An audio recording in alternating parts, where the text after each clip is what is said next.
Yeah, so just going back to why did it start? It was born out of frustration, right? We were giving grants out and we're just sort of sick of the same old thing over and over and over again. And I think in the church, by and large, we do a whole lot of stuff, but no one can tell me if it's actually working. And by and large... Would you have given a grant to a 3-person podcast at a tiny table? Well, one of the reasons I wanted to come was to see how innovative this was, right? There's this podcast. Yeah, so far it's pretty good. I mean, the applause button was impressive. What about, how would you rate us on a scale of 9 to 10? So let's go back to what we were...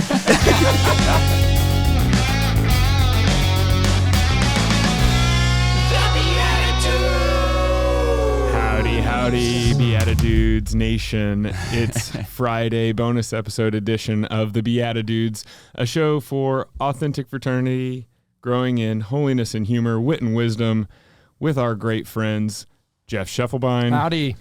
And Paul Kolker. Hello. We are here with Jason Shanks, a man who embraces the ordinary, a man who has a devotion to St. Jude, and an incredible story. So thank you for sharing that on Monday's episode. Monday's episode just made it to my top 1 episodes of the show. It is right up there in the top 1. Yes.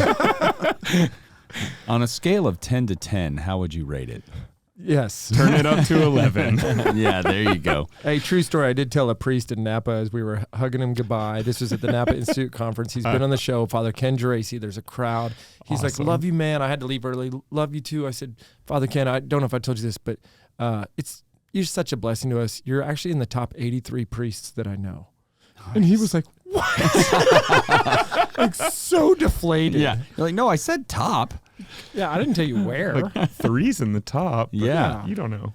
It could be just about anywhere in there. Way to take the ego out of somebody there with a compliment. I like not really cutting priests down to size. Don't be bringing that ego up in here. No clericalism in Jeff's house. I think there's actually some truth that I've gone toe-to-toe with some people like, I'm not going to take that from you. I have a collar on. Great. I'll go get something. I'm wearing a collar too. It's a polo shirt. Yeah. Here goes something. Well, priests wear collars, but married men wear leashes. So, it's trade-offs. And I feel like you have an iceberg of jokes, and we're just floating on the surface, waiting for them all to sink the ship. Yeah, that's what it is. Can you believe Jason's 6'4"? Yeah, it's not fair to us 5'8" guys. Well, it's weird because the table keeps rising every time he moves his legs because it's so small. I knew you had a small table, but this is really ridiculous. It's your new penance. It's sitting close to us, sweating it out in the studio here. We need to innovate a new table is what we need. So do. I don't know if OSV can come to the rescue. Maybe a card table or something? Card table. Well, that was a quick solution.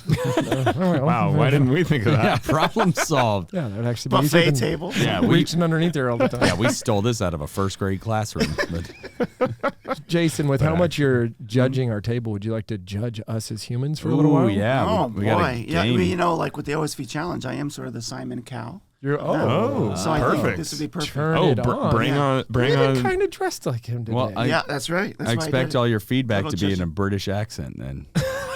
That's a lot. Nah.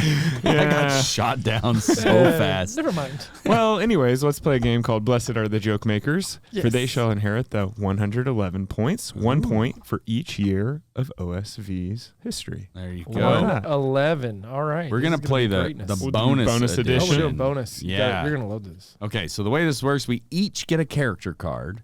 And so we have to try to get you to guess the character that we're playing, but we all answer the same prompt as this character. All right, so. I might not be great at this. So. Okay, well, so It's really us that We're needs to pretty be great good, at this. so you're fine.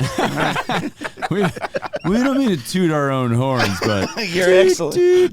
Then I read my card. Yeah. Oh, boy. Yeah, good luck. I'm actually not feeling this either.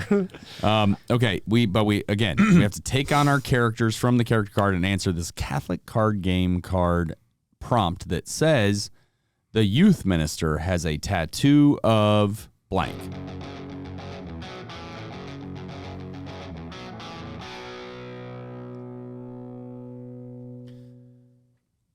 The youth minister has a tattoo of his teacher, the one he spent many, many moons with in nature, the one he is connected to spiritually. Are you like a yoga instructor? Enlightened guru. Oh, okay. That's pretty good. Thanks. That's Yeah, pretty good. Thank you. Yeah. Paul, I hope you're feeling it. You ready? I feel pretty good. Go for it. No, you go. Oh, I'm not ready. Okay. Touche. All right, here we go. All right. The youth minister has a tattoo of the top of the key, and you're gonna ditch it to the boy with the. He's gonna post up, and then he's gonna jump shot it, and he's gonna lay it in right at the buzzer. That's right, and that's what you're gonna do when you go back out there after halftime. Basketball coach? Yeah, I was enthusiastic sports coach. Oh, okay, there you go. Yeah. You were enthusiastic Very basketball enthusiastic. coach. Yeah. I get Yeah. that. Yeah. Very enthusiastic. Thank you. Yes. All right. You do any coaching on this side? Yeah, I have actually a little Okay. bit. Yeah. All right. The youth minister actually has a tattoo of my name and her name combined. It's like a Jeff and Amanda says Jamanda thing. And so it's, and he's asking like what color the cummerbund is going to be. This is a terrible card. No, I pulled the worst card. What? It doesn't make it. It's a generational. As an is that- engaged to be married person, I got to talk about what the youth minister has a tattoo of. Where would you have gone with this one? Maybe your rings bride and to be. planning. I didn't want to play the girl role because I'm sick of having high pitched voices on here. Okay, well, no, that's your choice. Try it Yeah. again, but do the high pitch. Let's see what that would look like. Okay. All right. Innovate. No. This is the bonus edition. We don't have all that time, Jay. Fair. Who are you going to give it to between Nick and Paul for 111 points? 111. I think Nick. Yeah. That was big. I needed that. You know, it's interesting. We're going to have to like catch up to the points somehow, but I think this is putting you on neck and neck. It's pretty close. We're neck and now. neck. You're neck and neck. Womp womp. Well, I heard Paul's been winning lately, so it wouldn't. I had just like a He had a crazy big close one. the gap win the He had a other big day. one. Yeah. Yeah. We 111 points should help. I'm down here just like a buoy, just floating. Anchor. We call him Bob. Bringing them along. All right. Well, thanks. Oh, you know what? For being a celebrity guest judge today, you get a pair of Sacrilegious socks. Do I know that you're a fan of Sacrilegious? I Do you am. have the Sacred Heart of Jesus? I don't have the Sacred Heart All ones. right. Well, that's a very perfect kind. sock for you. Thank So, Beatadudes can get their own socks at sacrilegious.com/beatadudes. Get 10% off. We have a few people who've done it. We're looking to flood them with new sock orders That's for right. the holidays coming up, Halloween. Give Birthdays, holidays. Halloween's a big story. Birthdays, holidays, Fridays, You gonna- whatever days you want to celebrate. Wait, you gonna trick or treat with a bowl of socks? Just hand them out to I kids. would love that. Right. Every kid's coming. I wasn't expecting you to go with Halloween on that one. Yeah. Way beyond the full-size candy bars. Well, there's a lot of Labor Day socks too. No, Yeah. I mean, there's a lot of good Saints Arbor days Day. coming. Yes. Everyone knows that one. Well, boxing. So, Jason, Yes. we've gone off the rails. We need you to Again. maybe bring us back to the rails of innovation. Okay. You started and ran the OSV challenge for many years. Mm-hmm. And I think this started off as kind of a dream and a cool way to ignite Catholic creative thought and to support creatives. And it turned into a monster. You were receiving and have seen many, many, many submissions. Great. Would love to hear a reflection on your experience with all that over the years. Yeah. So just going back to why did it start? It was born out of frustration, right? We were giving grants out and we're just sort of sick of the same old thing over and over and over again. And I think in the church, by and large, we do a whole lot of stuff, but no one can tell me if it's actually working. And by and large, Would you have given a grant to a 3-person podcast at a tiny table? well, one of the reasons I wanted to come was to see how innovative this was, right? There's this podcast. Yeah, it's so far it's pretty good on good. this. I mean, the Yeah, applause button was impressive. What about how would you rate us on a scale of 9 to 10? So let's go back to what we were. All right. Knows is a good podcast.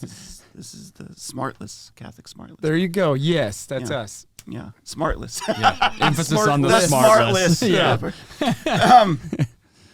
So it came out of a sense of frustration. So at the very beginning of the challenge, our thought was, let's just get all comers on any great ideas that come forward that move the gospel, right? Advance it in our church, lead people to Jesus and the Eucharist.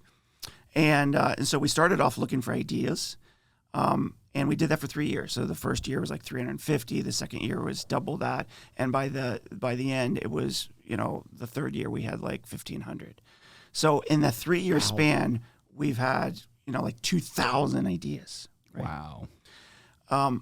Quickly, what we realized is as these ideas were coming forward, we would ask them some critical questions. What's the problem you're trying to solve, and who does your heart break for, right? Typically, what I found in the spectrum of the ideas, by the way, is most often people are really, they're not digging deep enough into what they're trying to solve. So they're not really, they have an idea, but it's not, they haven't gone deep enough to the crux of the problem. So we decided, though, after 3 years, what would be a great idea is let's bring in an actual researcher to look at all the submissions and to say, do we have an early view of what the problems are in the church? So these are creative, entrepreneur Catholics who are solving problems, but where do they see the needs? A lot of the research we get in the church is demographic data. This is shrinking, that's shrinking, no one's going to this. But so we did. We brought in a research firm, and the number one thing that they said that our Catholic entrepreneurs were trying to solve for, I thought there'd be a drum roll. Oh, here. No, Come the on, number Jeff. We one rehearsed thing this. that The number one thing that the Catholic entrepreneurs were trying to solve for is isolation. oh, Isolation. And was this was all pre-COVID and lockdown? Some of it was pre, some of it was after. Okay. So you're right. You would think, after COVID, that makes sense. Yeah. But this was even pre-COVID, I would get these submissions and I would be like, wow, why do we have so many Catholic coffee shops and Catholic art studios? And so I brought this group together and I said, what's going on here? And they said, we want to be able to do life together, and we feel that the culture is adrift, and the area of community is no longer our parish. So I get a sense that this idea of isolation, of loneliness, is there's an issue there, right? And I think what I'm seeing trend-wise on that is, of course, with the ideas, you're going to get a lot more people who are trying to connect with technology and go online to get offline and connect in real life and stuff like that. But I think there's a deeper problem happening there. And so I think we're sort of shifting, right? Like, let me give you an example with the National Eucharistic Revival. One of the things I've emphasized is, okay, people aren't believing in the Eucharist. Got it. But if we think that we need to catechize them more, we need to be more fervent with the catechesis, we need to explain it better, okay, that's one strategy. But if the issue is isolation, if their issue is feeling like they don't belong, like they're lonely, then maybe the issue is less about Good Friday and Easter Sunday, and it's about Holy Saturday, where Jesus descends into hell, right? So how do we, when we explain the Eucharist, talk about his passion, suffering, resurrection, but also he gets your loneliness. He gets what it's like to be alone on the cross. He gets what it's like to descend into complete loneliness into hell. And so I just think messaging-wise and idea-wise, if isolation is what we're trying to get to, we need to think about how are we going to address that. I was somewhat surprised by that results, like because I think in our culture we're more connected than ever, social media and otherwise. But I as I've started thinking about it, what I've started realizing is the use of Facebook, Twitter, and these other things, I think, is probably a symptom of people's isolation and not the solution. Like, I think it's probably like they like having the likes for a reason. Mm-hmm. And so I think there's some deeper wounds there that I think as church, we're probably moving out of a phase of apologetics and some other things to more things like healing of wounds. Healing ministry is becoming more prevalent than ever before, which I think is probably a good thing and a right thing. But 20, 30 years ago, those weren't the trends in the church. Well, like when you graduated from college, you pull up the rotary phone and call up your friend, right? Like, how are you? Yeah. You're lucky that class is so far away from me. But, now you might see a friend from college and you see a picture of them on Instagram. So you're like, I don't need to call them. I just know saw what they're their doing. picture. Yep. I know what they're up to. Yeah. Well, that's not friendship. Yeah. Right. Yeah. It's I've heard somebody call it like almost like a social voyeurism sort of thing. You're just sort of like peeking into the window of these people's lives, but you're not really interacting. And only the parts they want you to see. But yeah. I don't. Yeah, I true. don't know It's- that kid. Like, Yeah. But and it's pre-filtered, pre-screened, so you're only seeing maybe the best moments and maybe an occasional bad one where somebody does open up, but then sometimes that's like, well, how do I engage with that? And online. Yeah, what do I do there? Like it. Yeah. yeah. Well, I just heard about Terrible there's day. a new app called Be Real, and maybe it's not new. It was new to me. I But- watched all my nieces do this. Yeah, this is my wife's younger sisters. Not my wife, but her younger sisters are doing this, and it's like it's like you're supposed to only post like what you're actually doing and no filters and no like whatever. It's just like be real. Yeah. It's like that sounds the fact cool that at that first. app even needs to exist, right? I know. That's a real signal. And you have to react to it whenever the signal happens. And so it happened at Thanksgiving dinner when my wife cooked for 18 people and everybody whipped out their phones at the same time, and I could not be more offended. So I'm sorry if you're related to me. You 'Cause offended me. they were taking pictures of the turkey. Yeah, Is that- you everybody has to take out their phone within a certain amount of time and take a picture of themselves when the Be Real signal goes off. It's like a beacon and everybody's gets posted instantly, and it's actually pretty wild, like the weird stuff that happens because of that. It's like an instantaneous picture in both directions. And so that's what I know about it. Yeah. But what I really know is don't bring your phone to Thanksgiving dinner, Yeah. kids that are adults. Jason. I just feel like we're going to be like working with his family after this. Right? Yeah. There's going to be some reconciliation. I think they're wonderful people. Don't bring your phone to Thanksgiving dinner. The word that you also said in there that just nails me is belong. And it's like the shift that a lot of other faiths seem to get a long time ago better than we did, that belonging is really, really critical to a church if you want to sustain and grow. And if people don't feel like they belong, they don't show back up, or they don't recover after, a bad homily, a bad experience, a bad COVID experience, whatever it is. They don't come back because they don't feel like it's a place they belong. You just said it. People don't go to their parish for community. They're going somewhere else. And so I applaud folks like when Jason Duderman talked about launching the 635 here in Dallas, where it was just come hang out in this awesome music venue for praise and worship, but you're not coming into a church. We're going to talk about some real things, but we're also going to have some fun. And afterwards, we're going to have a drink. Like, let's belong so that you can start to go deeper into this. And when you're curious enough, let's go to Mass. Let's do the next praise and worship. You can come join me at the local parish. So that's huge. How do we solve it? Well, that's why we need Catholic innovators, right? That's why we need the Catholic entrepreneurs. And I do think my challenge and what we did through the challenge is I've come to learn that I don't think Catholic entrepreneurship is just for the select few. I think there is a creative entrepreneur in every one of us. We all colored as kids. Maybe Jeff didn't, but we all colored as kids, right? And I just colored other kids. Oh, the colored other kids. So my point is that I would challenge our listeners to say, how can you, in a creative way, reach out and make someone feel like and to authentically belong and to have that connection with them, right? And there's, I think as Catholics, we think that we're waiting for Moses to come down with the 10 Commandments. We're waiting for Father to tell us what to do. We're waiting for, like we think in terms of entrepreneurship is the Walt Disneys and the Steve Jobs of the world, but it's within all of us, right? And so I'm a challenge to say I don't want to be too prescriptive on what it is if that's the issue, and to say bring all comers. If you've got ideas, try them, put them to the test, see if they work. Because I just think that we have a lot of people wounded out there, and a new strategy is in order, I think, and to reach them. And a lot of the stuff they think we're doing in our church is just not resonating and working. And I think part of it is because don't think we're drilling down at some of the core problems that people are having. Well, and at the simplest level, an entrepreneur is just somebody who recognizes a problem and then tries to find a way to fix that problem. Right.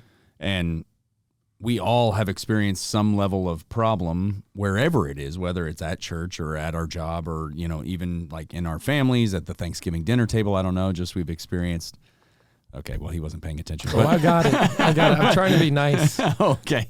No, but wherever we might experience a problem, we say, okay, well, I've noticed that maybe it's hard to sign up for RCIA at my parish or whatever it is. So then what's the way to help maybe pave the way on that is maybe somebody's good at, doing a type form or something and setting up a better way for people to enroll online. And I mean, but that's just, off the cuff. But the point is we've all encountered these things and we can take that knowledge and transform it into something else. Exactly. And I think there's a sense of iteration as part of the process, right? Yeah. So you might try a solution and it might not work. You iterate and you try again and you iterate and you try again. Yeah. So don't judge the failure as like, oh, I failed. Exactly. It's, oh, well, maybe this thing didn't work. Yeah. And the failure of somebody else who's trying, because action beats inaction. Correct. Like all the I wish this was better. My enrollment for RCIA was better. Okay, well, try something.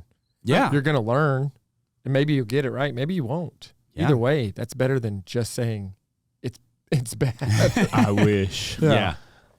Yeah. Yep. I look back at, I'm like a starter. I just start stuff. Right. Yeah. And when I got the carpool program going up off the ground at Texas A&M, people were like, what a great idea. And I'm like, oh, lots of people had this idea before me, but they sat around on the couch talking about it.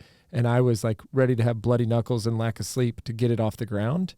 And that's just put one foot in front of the other. And brother, the failure list on that one is very, very long, but nobody knows any of those because it worked in the long run. It's like, I'm not being judged by the failures. I'm being lauded for the overall thing. So yeah, the idea of an innovator is not an inventor. Correct. An innovator has a sense of execution associated with it. So it's ideas and action, right? It's a both and approach. let's go do something cool. Let's do it. What do we want to start? Well, thanks to you, the Beatitudes just doubled or tripled in its listener base because we got Jason Shanks on here. Yeah. I think just to close this show out, we also just want to say thank you. How do people connect with you, stay in touch with you, follow you, get to see you speak after what you just did on the Monday show? Is there any place that people can come and see you? Men's conferences, anything coming up that we can plug for you? Yeah, so one, you can check out our work at our Sunday Visitor, osvinstitute.com. I also have a personal website, jasorshanks.com, where people, if they need a speaker for a conference or something, can go there. What's the R stand for? Richard. All right, Richard. jasorshanks.com, osvinstitute.com, thebeatitudes.com. I love the internet. And you're so good at it. Yeah, you got it. You make sense. So great. Yeah. But yeah, please subscribe if you've enjoyed the show. Please, on YouTube, or just hit the follow button if you're in Spotify. I think there's all different kinds of ways to make sure that you get pushed out the next episode. So please do all of that. Share it with people if you know somebody who's maybe into innovation or Leave a 5-star review. Yeah, give us some feedback that's good, please. And if you don't like the show, just stop listening. No, keep it to yourself. Don't unsubscribe. And don't unsubscribe. Yeah, because they don't want to iterate. Get that feedback. That's it.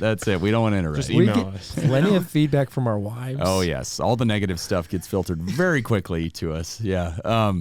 No, but thank you guys for listening, and we'll see you next time. And until then, we'll see you In the Eucharist. God bless. Thanks for tuning in. If you'd like to join us at our undersized table, subscribe to the video version of the show on YouTube by typing @ that's the symbol @ so shift and 2 on your keyboard, @the_Beatitudes on YouTube. We'll see you there. This podcast is part of the Spoke Street Network. For more great podcasts, visit spokestreet.com.